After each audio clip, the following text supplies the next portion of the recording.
दोस्तों अभी हम आपको हैरान कर देने वाला दृश्य दिखाने वाले हैं जिसको मृत्यु से पहले जानना आपको बेहद जरूरी है, जो संत रामपाल जी महाराज बार बार अपने सत्संगों में समझाया करते हैं। ये है वो दृश्य, यहाँ पर दिखाया गया है कि माता के गर्भ में आप किस प्रकार से रहते हैं, उसके बाद आपका जन्म होता है और परिवार वाले बेहद खुश होते हैं।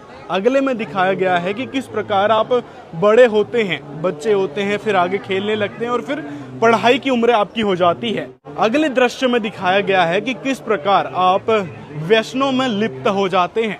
परमात्मा या फिर परमात्मा के कृपा पात्र संत होते हैं, वो आपको समझाने की कोशिश करते हैं, लेकिन आप उनकी बातों को नहीं मानकर व्यसनों में लिप्त रहते हैं। अगले दृश्य में यहाँ पर दिखाया गया है कि आपकी शादी हो जाती है और फिर संतान प्राप्ति होती है। ये जीवन यापन आपका चलता है, फिर आप बुजुर्ग होते हैं और मेहनत करते हैं, फिर परमात्मा या परमात्मा की कृपा पात्र संत आपको समझाने के लिए आते हैं, लेकिन आप उनको सुनना ही पसंद नहीं करते।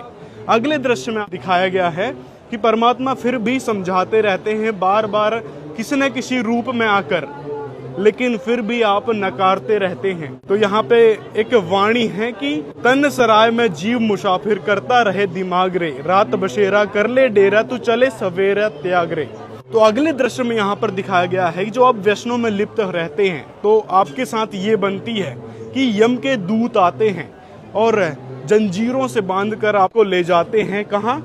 धर्मराय के दरबार में। यहाँ पर फिर आपके पूरे जीवन का लेखा जोखा होता है कि किस प्रकार से आपने क्या कर्म किए। आपके पूरे जीवन का यहाँ पर देखिए किस प्रकार से लिखा है कि आपने क्या किया और किस प्रकार से संत आए थे, आपको समझाया करते थे, लेकिन नहीं, आप उस आन उपासना में ही लिप्त थे और वैष्णव में ही लिप्त थे और परमात्मा की बातों को या फिर संत जो परमात्मा के कृपा पात्र संत होते हैं उनकी बातों को ना मानकर आपने ये सबसे बड़ी भूल की है।